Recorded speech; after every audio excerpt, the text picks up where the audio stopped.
Baik, terima kasih. Saya akan memulai presentasi saya pagi hari ini.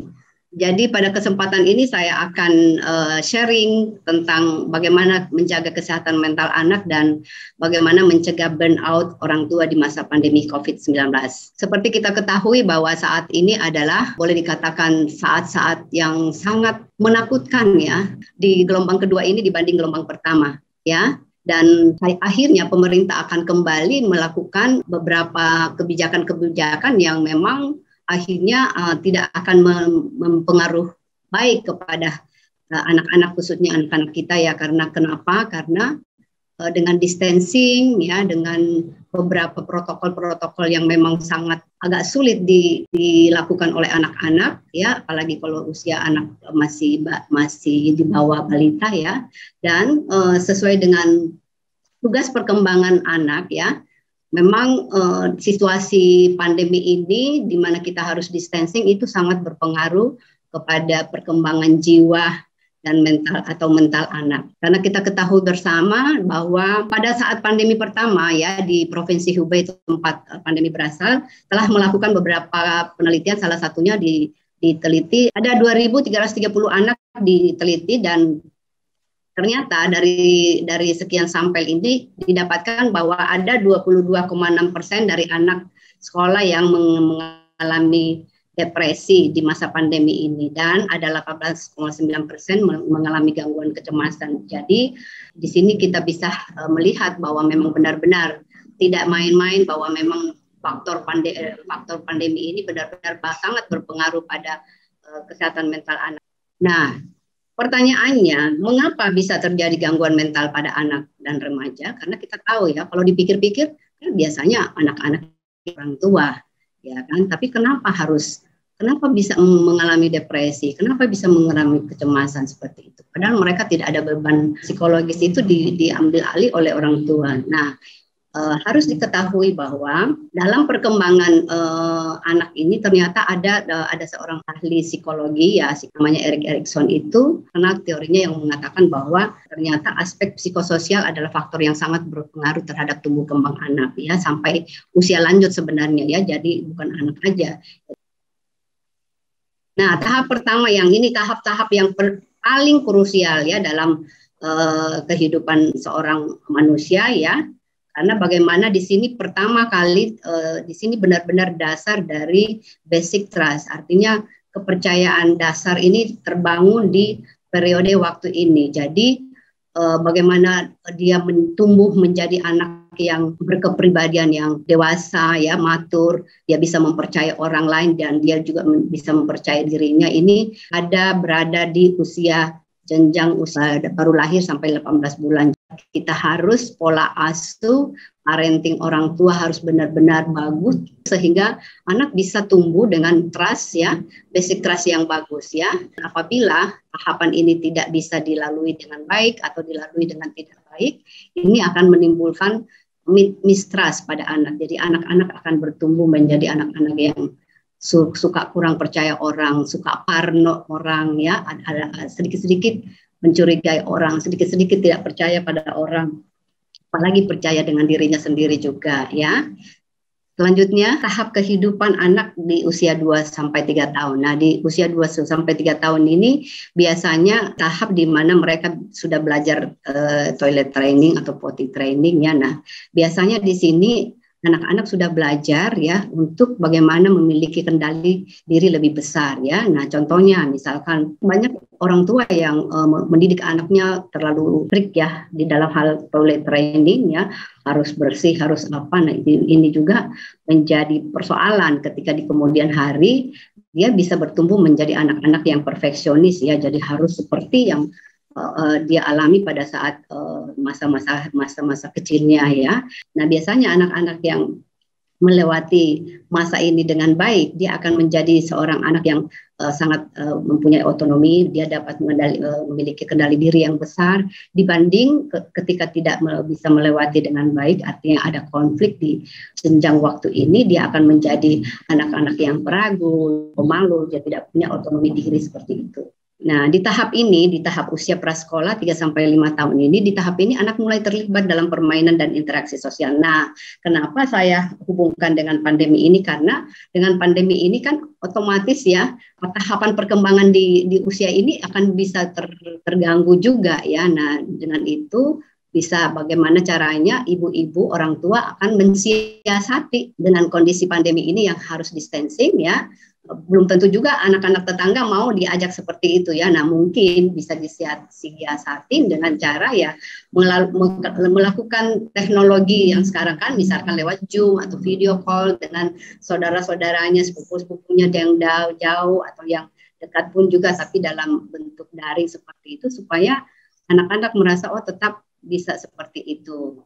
Jadi jangan lupa bahwa di usia 3,5 tahun itu tetap anak harus terlibat permainan-permainan atau interaksi sosial. Nah, interaksi sosial yang paling dekat aja ya mungkin di rumah ya, anak ibu lah atau kakak-kakaknya yang ini yang bisa menggantikan peran teman-teman seusia sebayahnya seperti itu. Jadi mungkin kita sebagai orang tua atau bisa mendelegasikan kepada kakaknya kalau punya kakak untuk bisa turun ke level anak 3 sampai 5 tahun seperti itu, bermain Lego, anak perempuan mungkin bermain masak-masakan dan lain-lain. Tahapan berikutnya yaitu usia sekolah ya 6 sampai 11 tahun. Nah, biasanya anak-anak usia 6 sampai 11 tahun itu berarti dari SD sudah memasuki SMP ya. Nah, di sini lebih meningkat lagi lewat interaksi sosial, biasanya sudah peer group ya, mereka itu lebih mementingkan teman sekolahnya ya dibandingkan orang-orang di rumah. Tapi saat pandemi ini hilang semuanya ya. Nah, bagaimana orang tua mendidik, memberikan kesempatan kepada anak-anak untuk bisa menciptakan lewat daring ya, virtual, mereka bercengkerama dengan teman-temannya ya, tapi tetap memang akan diawasi, jangan sampai mereka bercengkerama atau berdialog atau cerita-cerita hal-hal yang sebenarnya tidak positif untuk perkembangan kepribadiannya ya.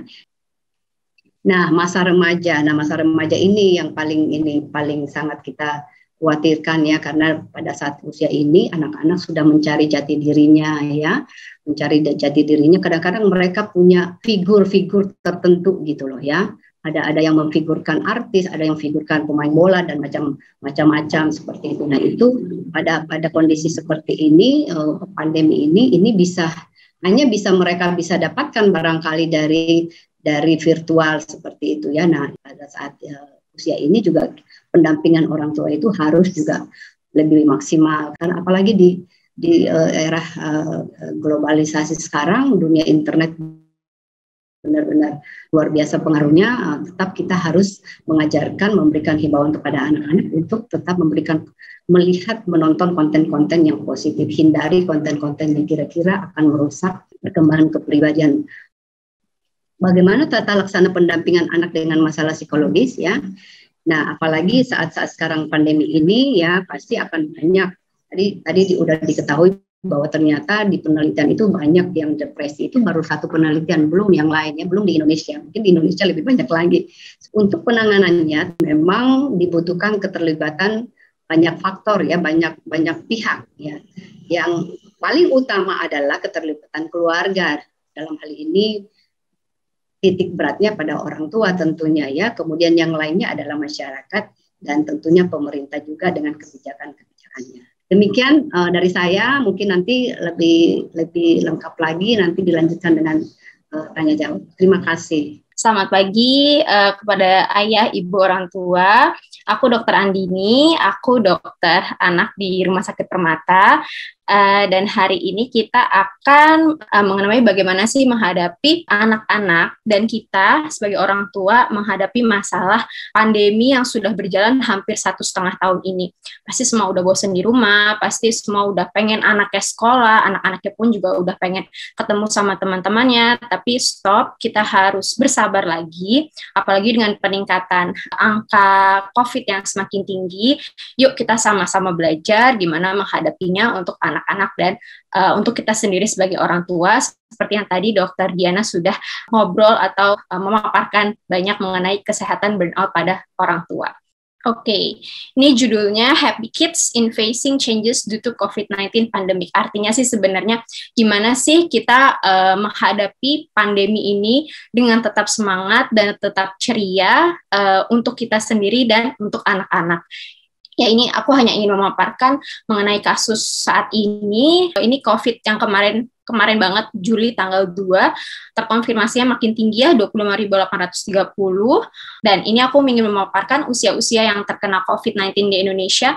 Mungkin saat gelombang pertama, anak-anak masih belum banyak, jadi kita mungkin sebagai orang tua masih santai-santai, masih suka bawa anaknya ke mall, kitanya semua pakai masker, tapi anak-anak kita yang di bawah 2 tahun karena belum bisa pakai masker, tidak menggunakan masker karena mikir anaknya, usia anak masih sedikit kok yang kena COVID. Tapi sekarang di gelombang kedua ini, dilihat dari 0 sampai 5 tahun terdapat 2,9% anak yang sudah mengalami COVID, dan di usia 6 sampai 18 tahun terhadap 9,7% anak yang menderita penyakit COVID.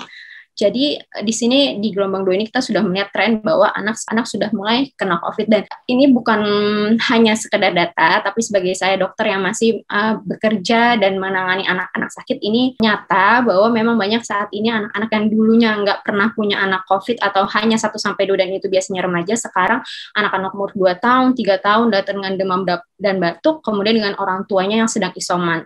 Pasti langsung saya minta untuk PCR, dan jadi sekarang sudah hampir seperti SOP untuk anak demam batuk atau demam diare atau demam dengan apapun, anak sudah wajib di PCR walaupun misalkan baru berusia 6 bulan, 7 bulan tetap harus PCR. Oke. Ya, ini judul besar kita, Parenting in Pandemic. Jadi sebenarnya ada 2 aspek yang harus kita lihat, yaitu yang pertama aspek kesehatan mental, seperti yang tadi Dokter Diana sudah mengatakan, kesehatan mental kesehatan untuk orang tua yaitu kita sendiri, dan kesehatan untuk anak kita.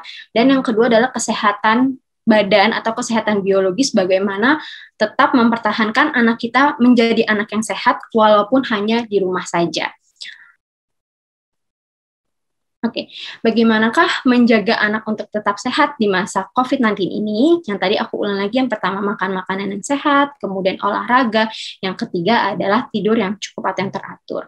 Nah, selain itu, kita juga mengenal 5M ya, sekarang nggak hanya 3M, tapi udah 5M. Yang pertama, anak-anak diajari untuk mencuci tangan. Diajari untuk mencuci tangan, ajaklah anak untuk mencuci tangan sebagai aktivitas keluarga. Jadi, ajaklah anak sambil bermain, sambil dengan ibunya nggak marah-marah, sambil bersenang-senang gitu. Jadi ayo kita belajar cuci tangan. Jadi buatlah pelajaran itu menjadi lebih menarik untuk anak-anak. Ini kan biasanya di bawah 2 tahun ya, kalau yang kakaknya mungkin udah ngerti. Jadi kalau adik-adiknya diajarin cuci tangan sebagai aktivitas keluarga. Kemudian jika memang harus keluar, harus wajib menggunakan masker.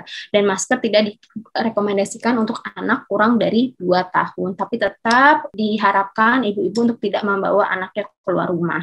Jadi cuci tangan sebagai aktivitas keluarga, kemudian gunakan masker, tapi masker tidak boleh. Dari AAP dikatakan, American Academy of Pediatrics mengatakan bahwa tidak disarankan untuk menggunakan anak usia kurang dari 2 tahun menggunakan masker. Kemudian jaga jarak 2 meter, kemudian hindari keramaian, dan tetaplah di rumah atau kurangi mobilitas. Jadi tetaplah di rumah, hindari keramaian.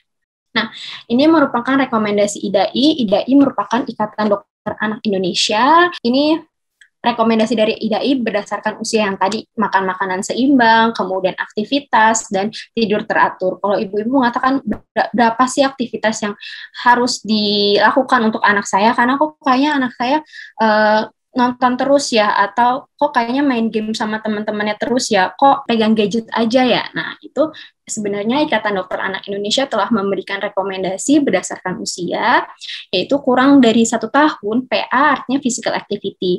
Jadi kalau kurang dari 1 tahun, anaknya misalkan masih belajar berjalan, aktivitasnya apa gitu ya. Apalagi kalau misalkan anak bayi, aktivitasnya apa? Aktivitasnya yaitu tummy time. Di sini tertulis tummy time yaitu lebih dari 30 menit per hari.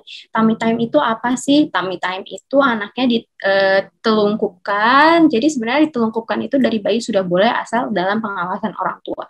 Jadi anaknya ditelungkupkan, kemudian dia bermain-main, nah itu 30 menit dalam sehari. Nah, contoh-contoh dari aktivitas fisik itu apa? Memang harus disesuaikan juga ya, misalkan kalau di rumahnya kecil atau halamannya kecil, mungkin kita hanya bisa seperti ini, do the household chores, artinya mungkin anak dilibatkan physical activity-nya, aktivitas fisiknya dengan misalkan membantu ibunya menyapu, atau membantu ibunya mengepel, atau membersihkan kamar, merapikan kamar sendiri, itu juga sudah aktivitas fisik. Atau misalkan ikut kelas online gitu, banyak sekarang kan, kayak anak-anak kelas yoga online, atau kelas menari online, atau misalkan dia suka TikTok, joget-joget gitu juga boleh sebagai hiburan supaya anaknya senang di rumah. Nah, ini juga yang banyak pertanyaan buat ibu-ibu dan orang tua, anak-anaknya sekolah misalkan dengan gadget, kemudian nanti main game sama temennya dengan gadget, habis itu nanti nonton video lagi di rumah dengan gadget juga. Nah, gimana nih dok, mata anak saya, perlu nggak sih kacamata yang sekarang banyak dijual ya, yang kacamata anti blue light atau pakai pelindung di screen-nya seperti itu. Nah, dikatakan oleh dokter mata yaitu apabila untuk menjaga mata anak kita sehat di masa pandemi ini, mau tidak terelakkan ya kita menggunakan gadget, apalagi dengan sekolah pun dengan menggunakan gadget. Jadi kita memberikan mata istirahat, yaitu apabila kita bekerja selama 20 menit, jadi 20. Apabila kita bekerja selama 20 menit, berikan mata istirahat selama 20 detik. Kemudian setelah berikan mata istirahat selama 20 detik, kemudian kita memandang sejauh 20 feet, sejauh 20 feet. Setiap kita aktivitas memandang komputer 20 menit, berikan waktu untuk istirahat 20 detik dan memandang 20 feet. Kenapa kita harus memandang yang jauh? Karena selama kita memandang komputer, mata kita berkontraksi. Itu yang menyebabkan mata kita terasa lelah ketika kita bekerja di depan komputer. Dan untuk mengistirahatkannya, untuk merelaksasikannya, kita memandang secara jauh sepanjang 20 feet, 20 feet. Atau yang lebih bagus lagi, kita memandang ke arah halaman. Jadi kelihatan tuh warna hijau, kelihatan warna bunga. Kenapa disarankan melihat warna hijau? Karena dikatakan retina itu paling bagus menangkap warna hijau, katanya seperti itu. Jadi kalau ibu-ibu lagi suka tren tanaman, nah itu bagus tuh. Berarti kita bisa memandang ke tanaman-tanaman ibu-ibu gitu. Kemudian jangan lupa juga berikan waktu mata untuk mengedip.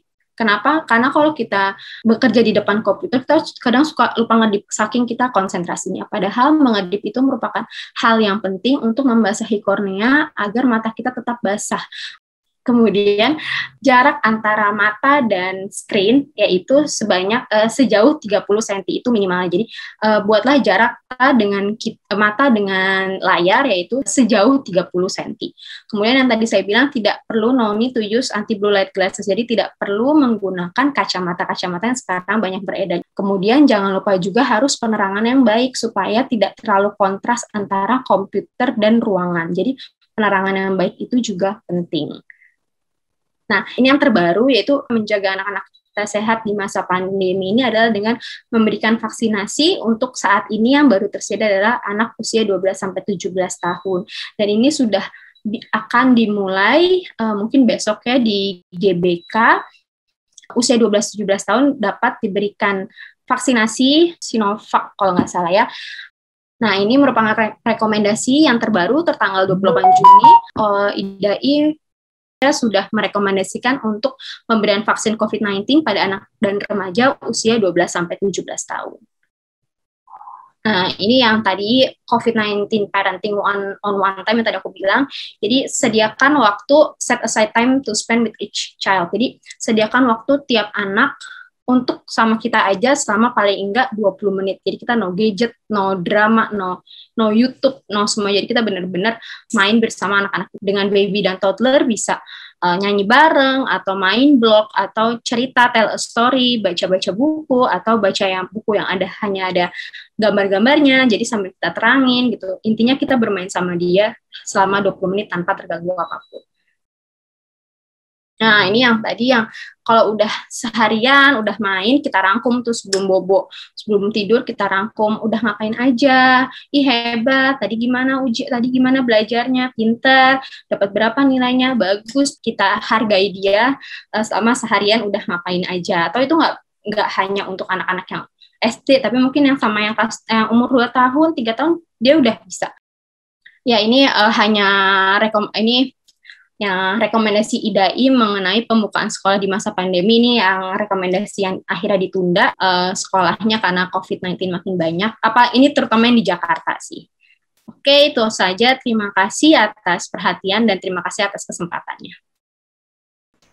Orang berpikir kapan selesai pandemi ini gitu, lalu berpikir ini kapan gitu. Tapi kalau ditanya pengalaman aku, pasti memang setiap orang pasti mengalami pengalaman yang berbeda gitu.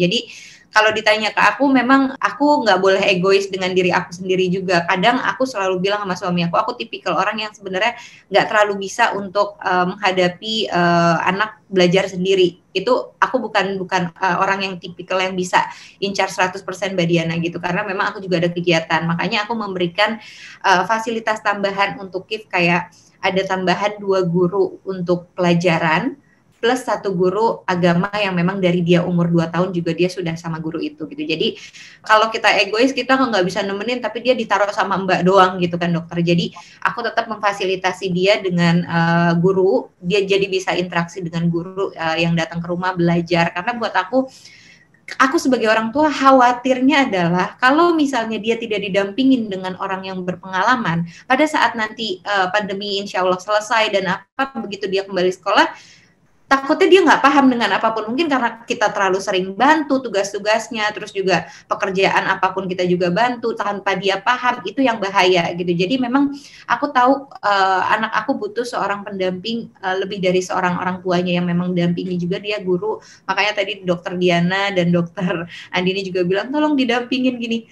Iya, aku dampingin gitu, tapi memang aku bukan tipikal yang bisa in charge, karena anak aku tipikal yang kalau sudah ketemu aku, ada tipikal anak karena KIF itu dia cuma anak satu-satunya, aku kan anak tunggal gitu. Jadi saat ini masih KIF doang gitu. Jadi begitu ketemu dengan orang tuanya itu berubah dari yang tadinya dia mandiri akan jadi kayak aduh aku capek, aduh aku ini bunda, aku jadi akan seperti itu. Makanya karena aku tahu karakter anak aku, dia tidak bisa 100% yang memang belajar ditemenin aku. Mungkin kalau untuk kayak Zoom in pada saat meeting gitu, pada saat sekolah gitu, mungkin aku mendampingin, tapi pada saat proses pembelajaran aku lebih menyerahkan ke gurunya. Nah nanti aku masuk pada saat kayak sudah pulang, aku tanyain gitu. Jadi kalau ditanya pengalaman aku justru luar biasa banget. Report yang aku dapatkan, raportnya KIF itu justru pada saat dia belajar di sekolah sama sekarang jauh lebih bagus sekarang. Mungkin juga kalau pada saat dia belajar di sekolah itu kan 1 guru untuk misalnya 15 orang anak. Tapi sekarang kan 1 guru untuk dia sendiri, dan dia tuh akan benar-benar in charge banget gitu. Dan jadi kalau buat aku sih memang pandemi ini mengajarkan aku sebagai orang tua untuk lebih aware dengan adanya dia. Yang aku dulu mungkin tipikal orang yang jarang di rumah karena memang harus kerja, terus juga frekuensi aku luar biasa banget gitu. Tapi begitu sekarang pandemi yang aku harus di rumah aja, terus juga begitu pulang bisa nanya sama KIF, terus kerjaannya apa, ngelihat hasilnya juga baik. Jadi kayak ya setiap hal pasti Allah punya rencana. Di balik ini semua pasti ada rencana yang terbaik untuk kita. Jadi kadang-kadang aku selalu ngajarin sama KIF juga kayak KIF dikasih kehidupan nyaman sama Allah, sama Tuhan, itu kan berapa tahun KIF udah enak. Nah sekarang Allah atau Tuhan lagi ngambil sedikit nih gitu. Masa KIF mengeluh? KIF nggak boleh mengeluh ya. Walaupun dia juga udah sangat ngerti dengan internet, bahkan kadang-kadang dia lebih mengerti dibanding aku. Kadang-kadang aku ada kayak Zoom gini misalnya, ada waktu awal-awal itu kan nggak terlalu sering dengan Zoom ya, tapi kalau KIF itu kan udah Zoom terus ya dokter ya, jadi kadang kayak aduh ini aku nggak ngerti nih bunda, nggak ngerti nih gimana ya, terus dia gini, sini bun aku gantiin gitu. Jadi memang banyak hal-hal yang aku juga appreciate dengan anak aku dengan adanya kondisi ini, selangkah lebih luar biasa lagi dengan apapun gitu, teknologi juga gitu, terus pemikiran juga dia lebih dewasa, kayak diajak keluar juga kayak bun kayak kita di rumah aja deh. Jadi udah ada seperti itu. Kalau dulu kan kayak bun kita pergi yuk ini, kalau sekarang diajak keluar sedikit kayak kita kapan pulang ya bunda, aku takutnya nanti begini gitu. Jadi ya banyak hal-hal yang bisa diambil pelajaran, bukan disesalin pada akhirnya. Karena kalau semakin kita sesalin, mental kita bisa breakdown kayak yang tadi dokter Andini, dokter Diana bilang gitu. Aku juga merasakan itu. Jadi aku menganggap ini semua jadi bahan pembelajaran untuk diri aku dan anak aku dan keluarga aku pasti. Baik, terima kasih Mbak Tasya atas berbagi pengalamannya dan juga tadi openingnya untuk para sahabat Permata di sini.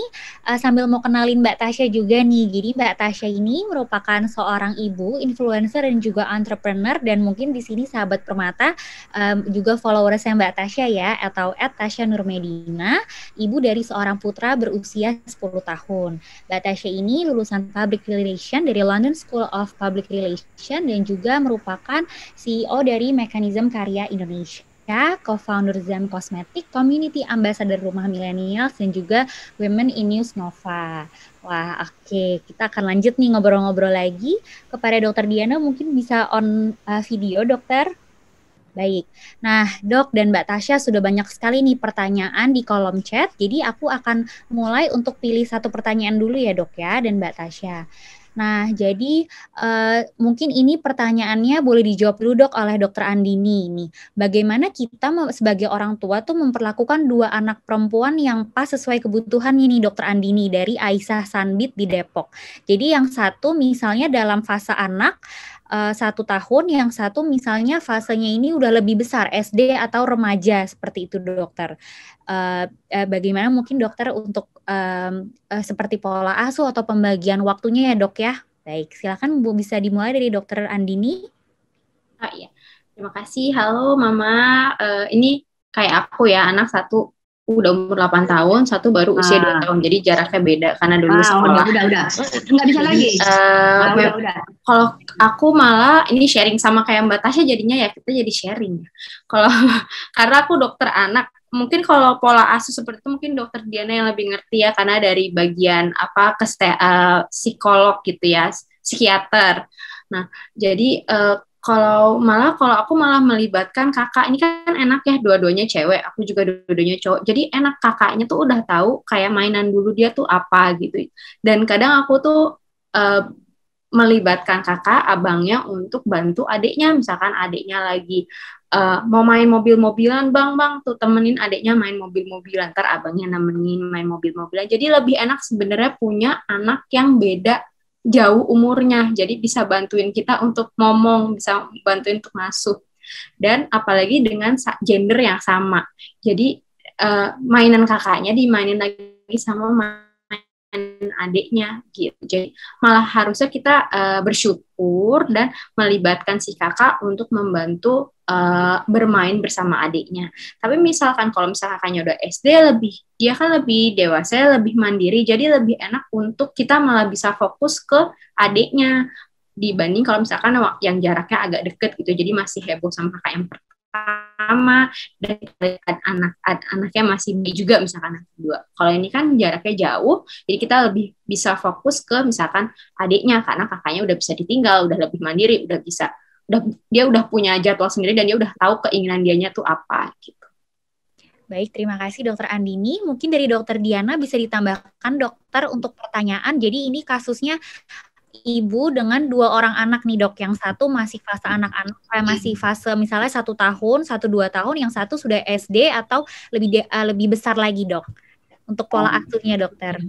Oke, baik. Tadi kan saya udah paparkan bagaimana teori Erik Erikson ya, seorang psikolog yang menekankan bahwa dalam sepanjang jenjang kehidupan kita manusia, mulai dari baru lahir sampai usia lanjut, itu memang ada yang namanya tugas perkembangan. Nah, tugas perkembangan itu yang layak harus dilewati dengan baik gitu loh ya kan, memang ini ya. Nah, sebaiknya dalam pola asuh kita boleh memperhatikan jenjang-jenjang seperti itu, karena memang sangat berpengaruh pada perkembangan kepribadian anak ya, seperti itu. Nah, tadi pertanyaannya adalah bagaimana menghadapi anak apabila ada yang usianya baru 1-2 tahun, terus ada yang sudah usia remaja ya. Nah, kita sebagai orang tua ya, yang mungkin bisa menyediakan fasilitas-fasilitas sesuai tugas perkembangan anak. Nah, tadi kan kita udah ketahui bahwa yang 1-2 tahun itu berarti dia di jenjang 2-3 tahun ya. Nah, itu di jenjang itu dia perlu membutuhkan dia sudah mulai mau memperlihatkan dirinya berinisiatif gitu loh. Jadi dia explore semua keadaan di sekitarnya gitu kan. Biasanya anak itu juga sudah bisa ngomong kan ya. Jadi pola pengasuhannya ya jangan terlalu overprotektif ya, berikan ruang di mana dia bisa mengeksplor apa aja yang di sekitarnya. Tentunya ya pasti harus jaga keselamatannya ya, jangan sampai jatuh atau sampai apa ya. Misalkan harus pembantu yang menunggunya karena kita ibu-ibu bekerja, harus dijelaskan juga kepada pembantu bahwa kamu jangan sering melarang gitu. Dikasih tahu juga pembantunya bahwa kenapa, nggak apa-apa dikasih tahu bahwa katanya anak usia begini dia harus bereksplor dunianya ya, apa yang sekitarnya, benda-benda apa, supaya lebih memperkaya memperkaya selain keterampilan motoriknya juga otomatis dia pasti bisa otaknya juga bisa seperti ini namanya ini, ini rasanya seperti ini perabaannya seperti ini. Jadi intinya berikan ruang pada anak-anak usia seperti itu untuk mengeksplor sehingga inisiasi ya, memang fase ini adalah fase inisiasi. Jadi anak-anak bisa berpunya inisiatif untuk melakukan segala apa yang dia mau inginkan ya. Dia lihat misalkan lihat barang ya kan, dia lihat, dia mulai warnanya apa segala, jangan terlalu dilarang gitu. Itu nggak boleh, itu punya saya atau apa gitu, seperti itu. Dijaga saja jangan sampai merusak atau jangan sampai seperti itu. Atau ibunya bisa membelikan mainan-mainan yang dia bisa mengeksplor ya, dia berinisiatif untuk melakukan seperti itu supaya tugas perkembangan ini bisa dilewati dengan baik. Nah, hasil akhirnya nanti anak-anak kalau usia seperti ini, kalau melewati tugas perkembangan dengan baik di usia ini, dia akan menjadi anak-anak yang punya tujuan hidup di masa-masa dewasanya seperti itu. Nah, untuk usia remaja yang tadi kan anak-anak SD ya, usia remaja itu usia sekolah itu 6 sampai 11 tahun itu. Itu krusialnya di masalah adalah fase industri ya, lawan dengan inferiority. Jadi di sini anak-anak berusaha juga melakukan sesuatu hal yang dia akhirnya dia merasa puas. Misalkan ya kita lihat dia bikin Lego ya, terus akan bikin seperti mobil-mobilan, seperti ada kreasi-kreasi tertentu. Nah, ketika ibu melihat, walaupun dia harus merusak, misalkan bekas-bekas apa gitu, selama tidak terlalu mengganggu, nggak apa-apa, biarkan gitu loh. Atau belikan hal-hal yang ditanyakan, kamu mau bereksperimen apa lagi nih, mama belikan ya, seperti itu. Nah, ketika itu dia lakukan, jangan juga disalahin, ini nggak bagus, ini bagus. Walaupun nggak bagus, bilang aja, ini bagus gitu ya. Dengan seperti itu dia lama-lama dia punya rasa kepercayaan diri. Akhirnya tujuan akhir ingin capai di jenjang usia ini adalah melahirkan anak-anak yang punya confidence gitu ya. Jadi seperti itu. Nah, ibu-ibu ya, sahabat-sahabat Permata di sini bisa dilihat nih tadi tahapan-tahapannya ya. Nah, supaya bisa mencontohkan. Tadi Dokter Aini bilang harus ada activity fisik ya. Nah, mungkin activity fisik ini disesuaikan dengan teorinya, karena ini memang teorinya ini benar-benar, ini bukan teori tapi fakta sudah terjadi bahwa memang anak-anak yang terjadi konflik di masa-masa setiap jenjangnya itu memang kelihatan. Jadi saya selalu melihat ya, membanding-bandingkan. Kalau misalkan pasien itu penuh dengan ya tidak confidence, dia selalu gitu, aduh saya kok nggak bisa setiap ketemu bos saya atau siapapun, dok saya gemetaran gitu, saya takut dikritik, takut seperti itu. Nah, saya kalau kembali ke teori ini, kemungkinan ada tugas perkembangan di jenjang kehidupannya ini yang tidak terbangun dengan baik seperti itu ya. Nah, seperti itu. Jadi ini kok gampang kok ya, lihat aja ininya. Oh ternyata anak-anak usia seperti ini dia butuh loh diekspresikan, dia butuh membuat sesuatu yang ketika itu bagus, kita selesai tidak selesai atau bagus kebal, yang penting dia sudah melakukan, kita berikan apresiasi seperti itu ya. Baik. Nanti sampai 18 tahun sampai seperti itu ya. Jadi itu intinya ya. Jadi jangan bingung-bingung, udah aja sediakan aja hal-hal yang kira-kira bisa seperti itu. ya. Baik, dokter. Mereka kalau udah diberikan pasti asik sendiri dengan permainan itu. Jadi ibunya nggak burn out. Oke. Baik, terima kasih banyak Dokter Diana atas penjelasannya. Nah, mungkin tadi kan Dokter Diana sudah menjelaskan mengenai tadi teori yang fase anak 6 sampai 11 tahun dan ini pas banget nih. Mbak Tasya memiliki anak usia 10 tahun. Nah, mungkin Mbak Tasya bisa berbagi nih Mbak, bagaimana Mbak Tasya nih aware sama terhadap emosi anak. Misalnya tadi kan Mbak Tasya bilang anaknya Mbak Tasya nih bahkan sekarang kalau diajak keluar mungkin karena sudah usia ya udah lebih besar ya Mbak ya, udah ngerti mah kita kapan pulang gitu karena masih pandemi. Nah, gimana pengalaman Mbak Tasya supaya aware terhadap emosi anak sama tips dan trik komunikasi sama anaknya Mbak selama pandemi ini? Oke, kalau ditanya aware, sekarang jauh lebih sangat melihat banget emosi dia ini lebih tinggi dibanding zaman-zaman dia sekolah gitu. Aku sebagai orang tua mengerti. Kita di dalam rumah aja waktu pas yang pertama kali kita di lockdown total itu 14 hari, itu aku kayak, aduh ini mau ngapain, mau keluar rumah nggak bisa, kita aja stres. Gimana dia yang hampir setahun nggak ketemu teman-temannya, yang biasanya dia aktivitas pasti teman-temannya happy. Terus kadang-kadang kalau lagi disuruh pulang kayak dari sekolah dulu kayak, Bunda ntar dulu aku mau main dulu gitu. Sekarang tuh kan keputus total gitu. Jadi emosi dia tuh kadang aku suka ngelihat tuh kayak misalnya bahkan kemarin contohnya Lionel Messi keluar dari Barcelona gitu kan ya karena kontraknya habis. Emosinya tuh di luar dari orang yang mengerti tentang itu gitu. Jadi kayak, ini gimana nih gitu. Jadi aku ngerasa kayak memang emosi anak sekarang, apalagi Kif itu sangat tidak bisa, kadang-kadang bisa meluap-luap. Benar kata Dokter Diana sama Dokter Andini.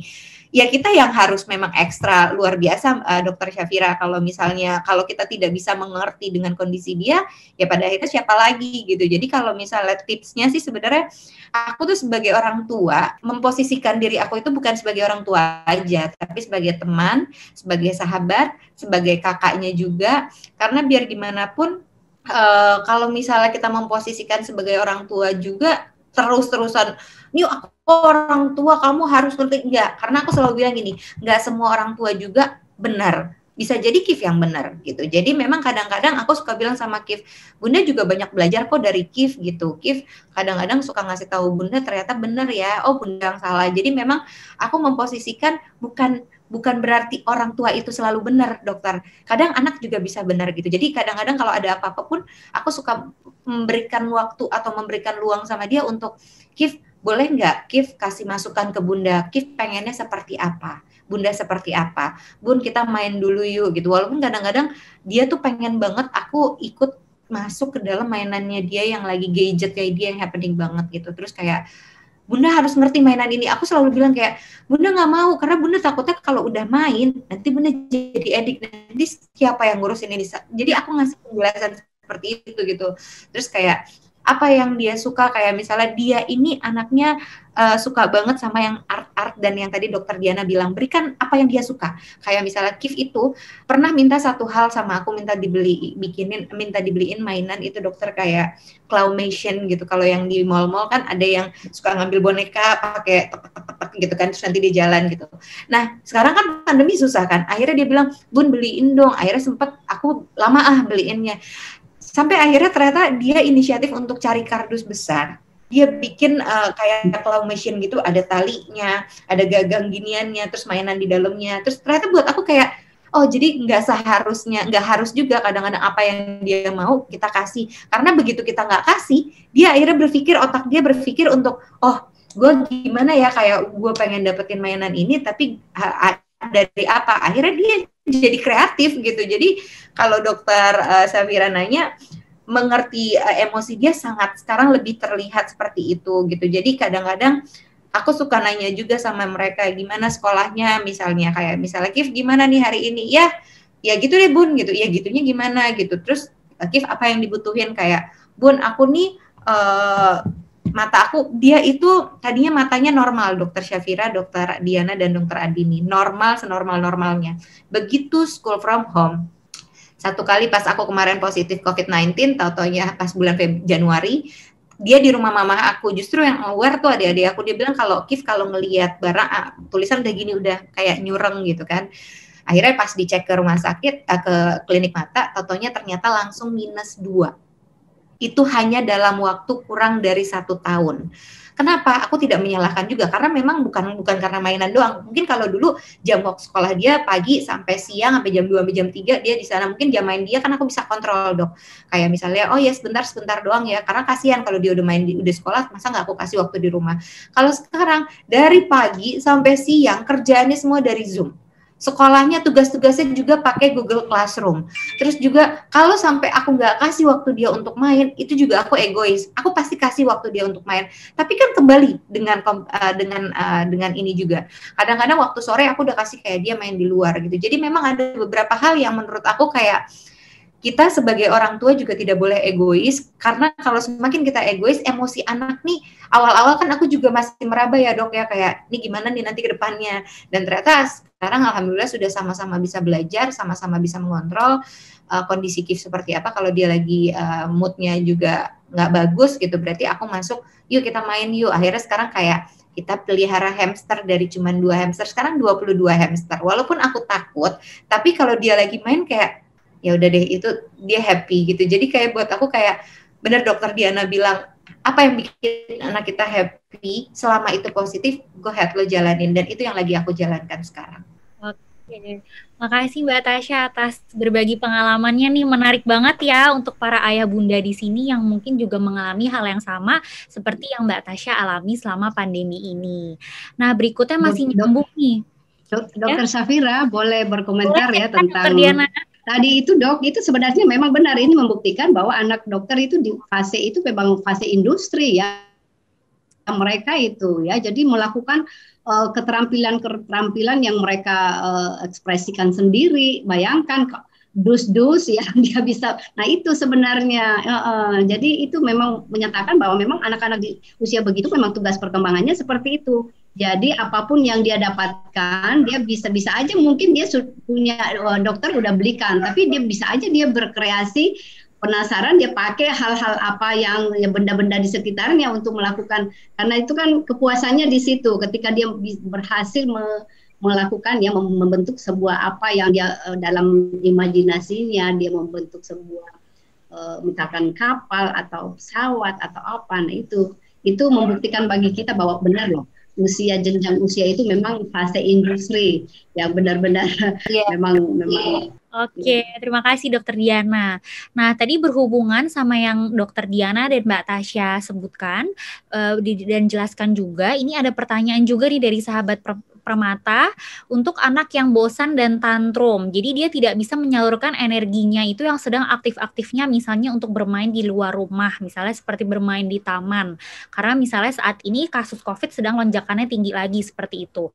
Nah, tadi mungkin Dokter Diana boleh Dok dibahas dari segi perkembangannya, kan tadi dari Ikatan Dokter Anak Indonesia juga sudah ada contoh-contoh aktivitas yang bisa diberikan pada anak walaupun di rumah aja ya Dokter Andini ya. Mungkin bisa dijelaskan Dok, atau misalnya kalau di taman tapi nggak ada orang lain, prokesnya aman, oke masih boleh gitu Dok.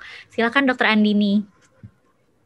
Ya, terima kasih. Jadi benar sebenarnya kan anak umur mungkin 2-3 tahun gitu ya tantrum, pengen main gitu. Tapi yang pertama, kalau jika anak sedang tantrum, kita nggak boleh. Kadang kalau anak tantrum kita jadi kesentil juga ya, emosinya jadi ngegas juga gitu. Jadi kita tetap harus menguasai diri, tarik nafas. Yang paling gampang adalah untuk menenangkan diri adalah tarik nafas, buang nafas, inhale dan exhale gitu. Jadi yang pertama yang kita harus lakukan adalah menenangkan diri dulu, nggak boleh ikut-ikutan tantrum gitu. Jadi udah tenang, kita baru tenangkan anak salah satunya dengan cara, jadi kan kalau anaknya nangis kita juga, diem gitu ya. Jadi kan itu kayak lah kita jadi ngegas gitu. Jadi nggak boleh, jadi tetap kita harus tarik nafas, karena kalau kita makin ngegas, anaknya juga makin tantrum gitu. Jadi nggak akan selesai gitu. Dia harus nggak mungkin anak yang tenang secara sendiri, jadi kita sebagai orang tua harus yang menenangkan diri, tarik nafas, buang nafas, udah tenang, baru ajak anaknya pelan-pelan ngomong.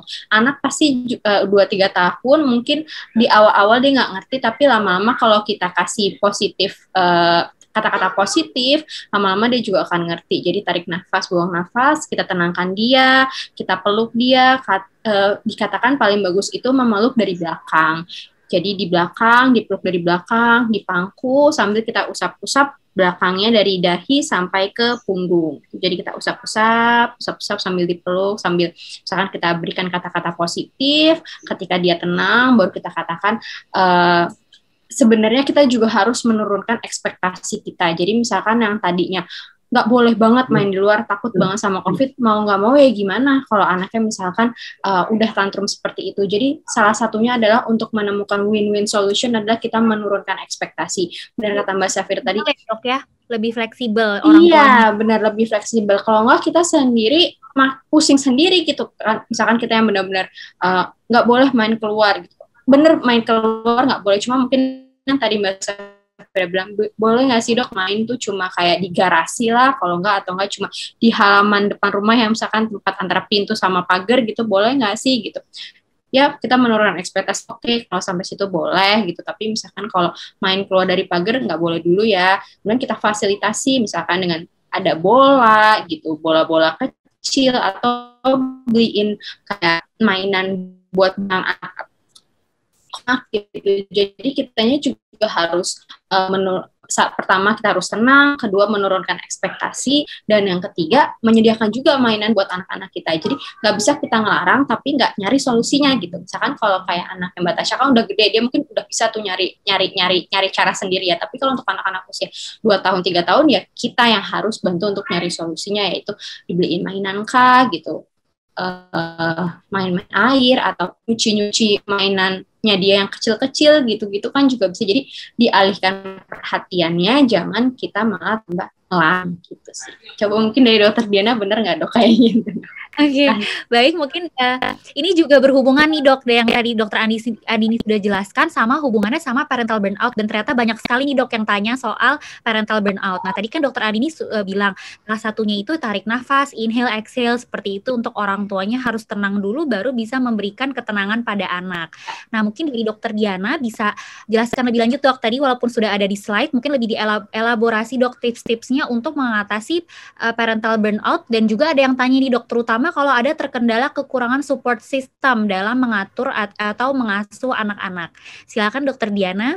Oke, burnout itu adalah salah satu karakteristiknya ketika ibu atau orang tua sudah merasakan dia sudah mulai terjadi kelelahan secara fisik, ya ditandai oleh sering capek, kemudian sering pokoknya banyaklah keluhan-keluhan fisiknya ya, dan sudah merasa bahwa aduh saya ini sepertinya saya ini nggak mampu menjadi ibu yang baik bagi anak saya. Nah itu artinya seorang ibu itu sudah di posisi burnout ya. Jadi kebosanan, ke hopelessnya lah ya, seperti itu. Itu kalau udah kondisi itu baru disebut burnout ya. Nah tipsnya bagaimana mengatasinya ya, pertama ketika merasakan ciri-ciri seperti itu harus sadari dulu gitu ya.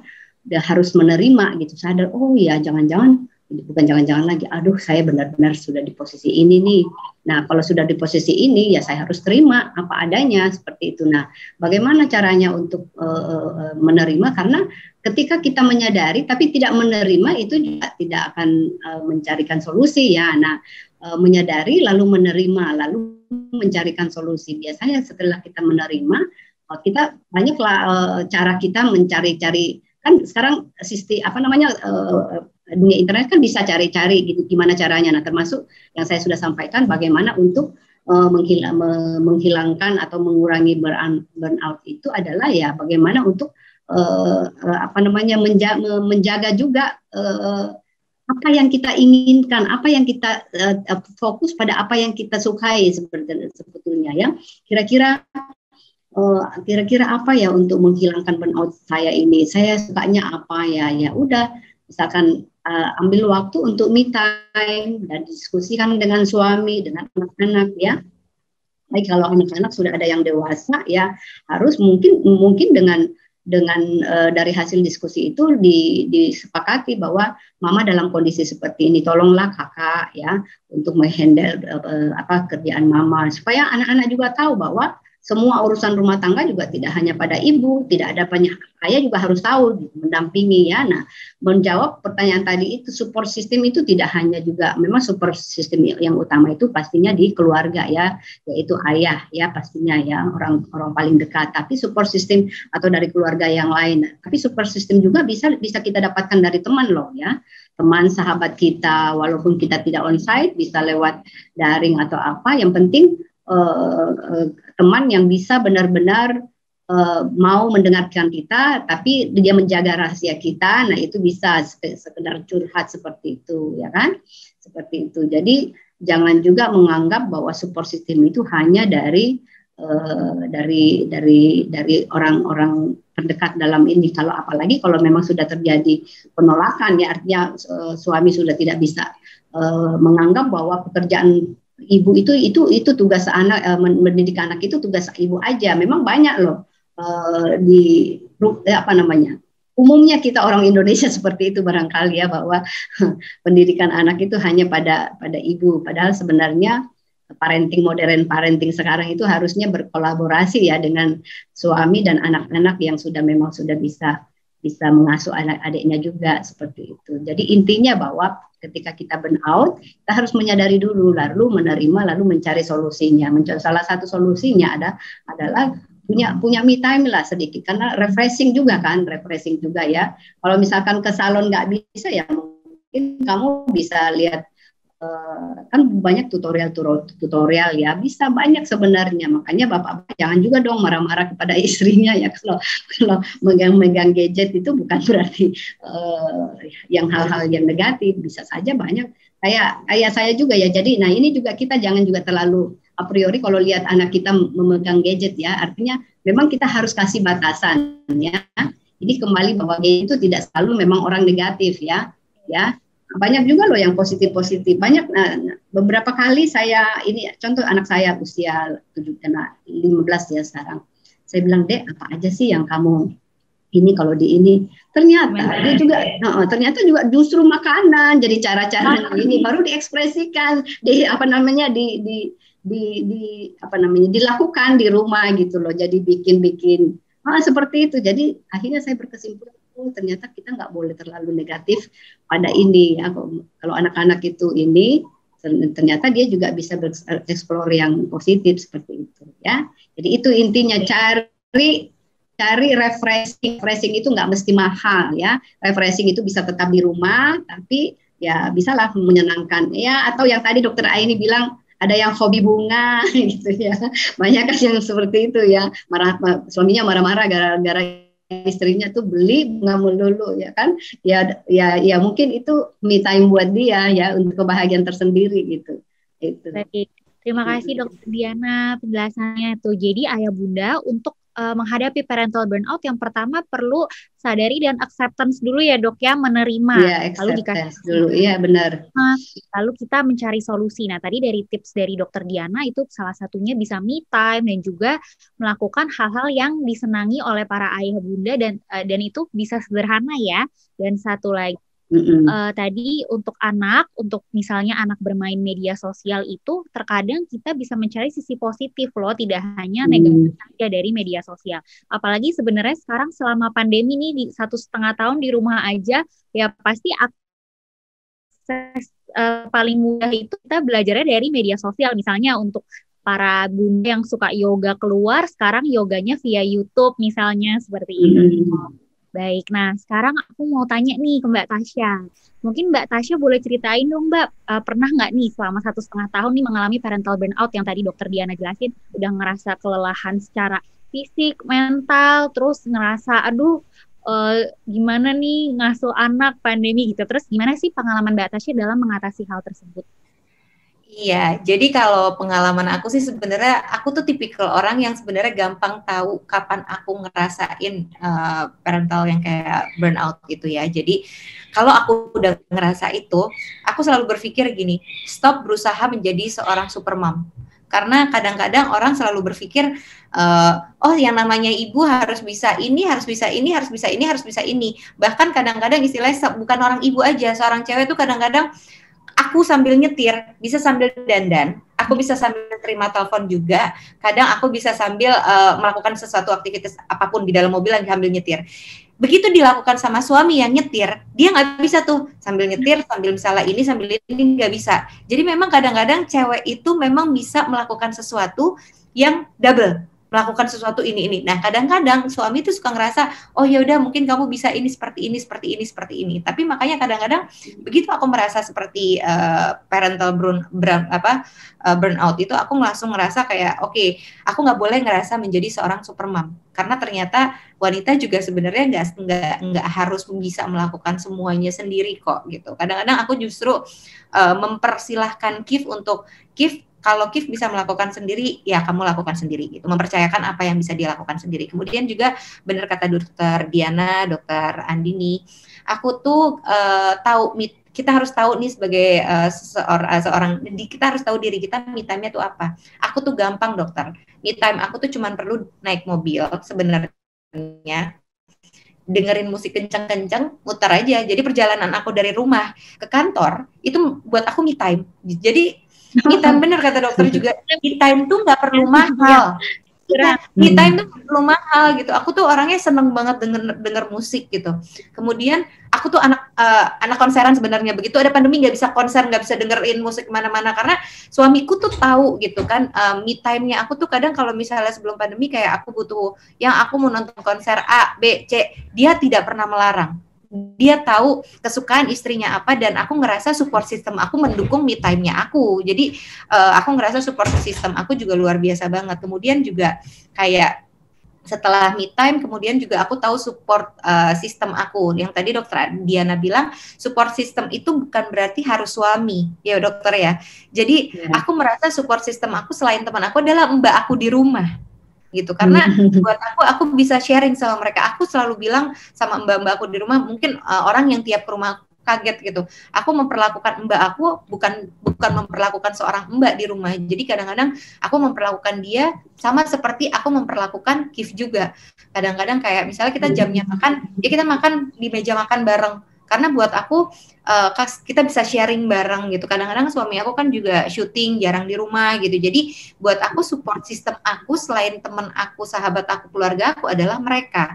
Aku memperlakukan mereka tuh udah kayak kadang-kadang bahkan mereka itu membuat aku stres juga karena mereka bertiga main game gadget yang sama terus berantem bertiga. Terus akhirnya aku bilang, please dong anaknya cuma satu, ini anaknya jadi tiga, berhenti berainnya. Terus nanti handphonenya kasih aku dulu semuanya, tiga-tiganya aku ambil. Nanti mereka kayak akhirnya mereka main bertiga gitu, terus akhirnya baru nih aku balikin lagi. Jadi aku ngerasa kayak rumah itu menjadikan suatu support system aku, bukan hanya keluarga tapi juga mbak di rumah. Kemudian me time aku tuh nggak perlu ribet. Selain aku perlu dengerin musik, aku juga kayak aku benci banget sama orang nonton drakor dulu ya sebelum pandemi. Aku kecelek, aku sekarang me time aku juga nonton drakor gitu. Jadi kayak itu udah menjadi me time aku. Terus aku seneng banget ngerawat diri aku kayak di salon dan lain-lain gitu. Jadi self love-nya buat diri aku. Jadi aku seneng kayak kadang-kadang aku suka kayak punya uang. Aku memikirkan adalah gimana membahagiakan Kif, membahagiakan suami aku, membahagiakan keluarga aku. Kadang aku lupa membahagiakan diri aku sendiri. Karena aku ngerasa membahagiakan diri aku sendiri udah cukup dengan me time aku itu. Tapi kadang-kadang kayak sahabat tuh suka bilang nggak apa-apa beli kalau kamu mau beli. Akhirnya kadang-kadang suamiku juga kamu suka bilang kayak kamu sukanya ini ya udah dibeliin. Aku tuh gampang banget. Aku seorang ibu yang gampang dibikin senang, dimasakin senang, dikasih makanan senang, dikasih pujian senang. Jadi aku sebenarnya orang yang gampang untuk dari moodnya jelek ke baik itu cepet banget dokter. Alhamdulillah secepat itu. Dan aku punya suami yang sangat mensupport aku. Artinya aku tuh nggak boleh masak. Jadi setiap aku mau masak dia selalu gini, gak usah sayang, nanti gak kemakan, takut mubazir gitu. Jadi kata-katanya tuh, wah tenang, tapi kayak, wah gak boleh masak. Jadi di rumah itu sesibuk-sibuknya suami aku, dia selalu mempersiapkan kayak makanan kayak, kamu pagi mau makan apa? Misalnya, yuk kita bikin American breakfast yuk, atau misalnya kamu bikin, aku bikinin kamu ikan kuning ya apa. Jadi aku ngerasa sangat terbantu dengan kondisi keluarga aku di rumah. Walaupun aku cuma punya anak satu, mbak aku 2, suami aku 1, itu aku sudah cukup karena aku merasa mereka lah support system terbesar aku setelah ada keluarga aku dan sahabat-sahabat aku juga gitu. Jadi aku menganggap mbak itu menjadi support system terbesar buat aku juga. Terima kasih nih Mbak Tasya. Nah, Mbak, ada juga nih yang nanya berhubungan banget sama yang Mbak Tasya ceritain nih barusan. Jadi dia ini posisinya sama seperti Mbak Tasya, support sistemnya itu babysitter ya atau mbak untuk sambil mengasuh anak. Nah, gimana nih caranya Mbak Tasya mungkin bagi waktu antara misalnya Mbak Tasya bekerja sama ngurus anak, sedangkan sahabat permata nih yang tanya itu dia worry atau khawatir kalau kebanyakan malah ibunya itu malah sibuk bekerja terus anaknya jadi sama mbaknya terus gitu. Nah, selama pandemi ini mungkin manajemen Mbak Tasya gimana nih, Mbak? Oke, kalau ditanya seperti itu, aku tuh punya waktu dokter. Jadi kayak Senin sampai Jumat itu waktu aku bekerja. Tapi biasanya aku berangkat dari rumah itu setelah makan siang. Jadi kalau bisa aku kayak makan siang atau bareng sama Kif dulu, setelah itu aku baru kerja. Nanti biasanya aku pulang ke rumah tuh maghrib. Nah begitu maghrib ya udah waktu aku sama dia lagi gitu. Dan aku memberikan akses CCTV buat di satu rumah aku, dan CCTV-nya itu aku bisa komunikasi langsung. Jadi kayak misalnya bukan by phone, jadi kayak misalnya aku tiba-tiba nanti di kantor nyalain handphone, ngeliat nih CCTV di Kif lagi main gitu, terus nanti aku bilang kayak, abang udah ya mainnya, terus dia langsung oke bun, oke siap gitu. Jadi aku ngerasa kayak membagi waktunya, dia tuh tahu Senin sampai Jumat bundanya waktunya bundanya bekerja, Sabtu Minggu adalah waktunya dia, waktunya keluarga. Kadang kalau aku ada kerjaan yang sebelum pandemi itu, misalnya aku Sabtu Minggu ada talk show atau apa, aku melibatkan dia, aku membawa dia untuk melihat kegiatan aku dokter. Jadi biar gimana pun kalau dia melihat berarti dia tahu. Terus kadang-kadang juga kita suka datang ke lokasi syutingnya dedinya gitu. Jadi misalnya waktu sebelum pandemi biasa kita datang ngasih makanan apa, jadi pengen ngasih tahu kalau ini loh kita tuh kerja seperti ini Kif, jadi harus apa yang Kif dapetin, Kif harus bersyukur ya, karena memang Dedi sama Bunda kerja mati-matian buat Kif, buat keluarga gitu. Jadi sering melibatkan itu. Dan kadang-kadang Sabtu Minggu tuh kita suka membalikan, aku suka membalikan, kan Senin sampai Jumat tuh aku yang menentukan, aku kerja, kamu belajar di rumah. Sabtu Minggu aku balikan tuh dok, jadi kayak Sabtu Minggu nih kita di lagi nggak apa-apa nih, Kif maunya apa? Aku maunya nanti kita nonton ini ya, oke. Kalau zaman dulu kayak sebelum pandemi, aku maunya kayak kita main di taman pun boleh nggak? Boleh gitu. Jadi berikan space buat anak untuk menentukan apa yang dia mau. Karena Senin sampai Jumat sudah kita memberikan kamu belajar, aku kantor, istilahnya gitu. Sabtu Minggu kita hari keluarga, dan itu sampai sekarang aku terapin. Jadi kayak Ferry syuting dimanapun kita bisa samperin, walaupun pandemi misalnya Ferry lagi syuting, kita kadang suka datang cuma di mobil doang dok, ngeliatin kayak tuh Dedi lagi syuting gini. Terus nanti Kif Dedinya datang kayak kita ngasih makanan, terus misalnya Dedi ingat ya jangan deket orang, jangan begini, jangan gitu. Dedinya jadi kayak ngerasa oh kita ada gitu untuk kalian semua gitu. Jadi memang kalau buat aku sih pengalaman aku ya memang seperti itu sih dok gitu. Jadi aku selalu melibatkan Kif, membagi waktunya. Kadang dia yang menentukan, bukan harus orang tua, karena aku yakin juga anak punya pendapat, anak juga punya keinginan, punya kemauan yang harus diikutin sama kita. Kayak contohnya juga salah satunya tadi dokter Andini, kita main cuman boleh di dalam pagar garasi. Nah kebetulan saya kan nggak punya pintu garasi ketutup nih dok ya, pintunya langsung blok begitu. Kalau townhouse kan udah kebuka, kanan kiri udah langsung rumah nih dok, mohon maaf nih. Jadi mau dibatasin garasi, keluar dikit susah, gak ada garasi ketutup gitu. Jadi anak aku tuh senengnya main malam hari, karena dia bisa main petasan atau bisa main kembang api. Tapi kalau aku melarang dia untuk keluar, pasti anak aku stres. Yang penting aku bisa pantau dia, aku liatin dari depan juga, kayak dia main sama teman-teman menggunakan double masker, tidak menyentuh apapun, dan tidak deket-deketan. Aku rasa aku masih bisa mentolerir itu. Jadi bukan berarti kita lockdown di rumah aja, tidak punya kegiatan, yang ada stres, tapi kita lockdown, kita tahu batasan-batasan mana yang kita bisa kasih sama anak supaya tidak stres. Apalagi Kif udah 10 tahun yang dia bisa baca berita, dia bisa adu argumentasi sama aku. Jadi kadang-kadang aku lebih membuka dia supaya ya udah Kif punya apa, yang penting selama masih terpantau masih nggak apa-apa. Oke, terima kasih Kak Tasya. Nah, mungkin terakhir nih nggak kerasa kita udah sampai di penghujung acara nih Sahabat Permata. Talk show-nya udah diskusi selama kurang lebih 40 menit. Antusiasmenya sebenarnya sangat tinggi nih. Udah banyak yang tanya, tapi mohon maaf memang tidak bisa semua pertanyaan kami bahas di sini. Mungkin terakhir nih bisa aku bahas sedikit mengenai gadget nih, karena banyak sekali yang tanya soal gadget dari Google Form yang diberikan oleh panitia. Akhir untuk boleh dijawab dari Dokter Andini dok, pembatasan gadget pada anak terutama di masa pandemi.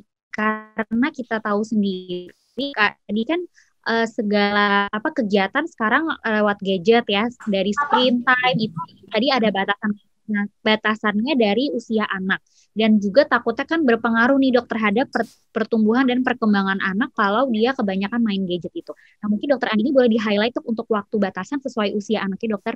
Oh ya, jadi kalau yang anak kalau yang anak usia aku sambil buka slide-nya nih.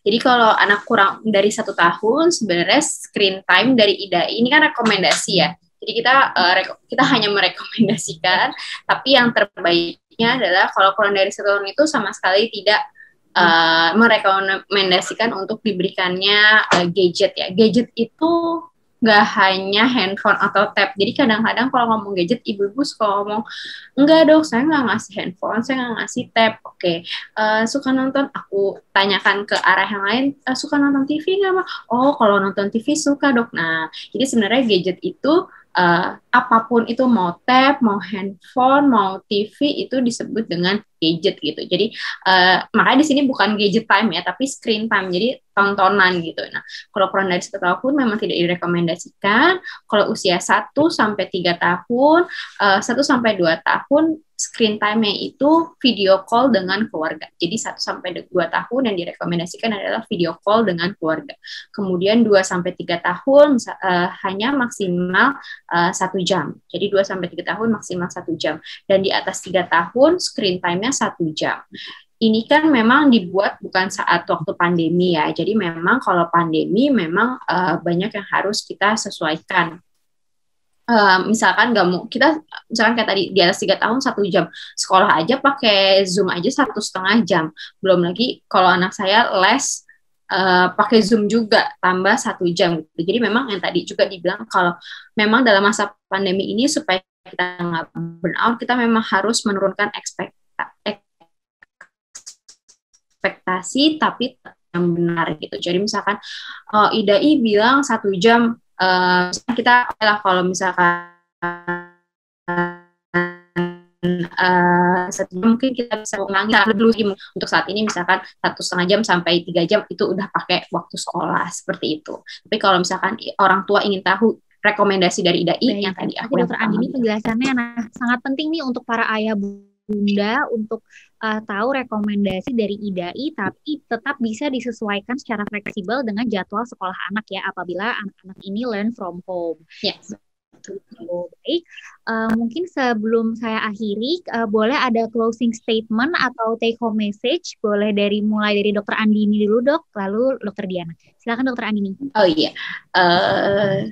Selamat siang, resume aja mungkin ada tadi yang kita sudah katakan atau kita jelaskan bahwa memang untuk saat ini mau tidak mau kita memang harus tetap di rumah, tapi bagaimana kita sebagai orang tua menyingkapi menyehatkan diri kita dan menyehatkan anak-anak kita untuk tetap di rumah, untuk yang tadi mencegah burnout-nya dengan me time atau acceptance dengan keadaan seperti ini. Kemudian buatlah keadaan di rumah menyenangkan. Jadi kalau kitanya sedih atau kitanya depresi gitu ya menghadapi penyakit ini, anak kita akan jadi kita sebenarnya punya connection antara kita dan anak. Jadi kalau kitanya sedih atau kitanya murung, pasti anak kita juga akan terbawa seperti itu. Tapi kalau kita kita bisa menghadapi bersama suami bareng-bareng, yuk kita hadapin ini, pasti anaknya juga akan tertular sisi-sisi positif dari kita.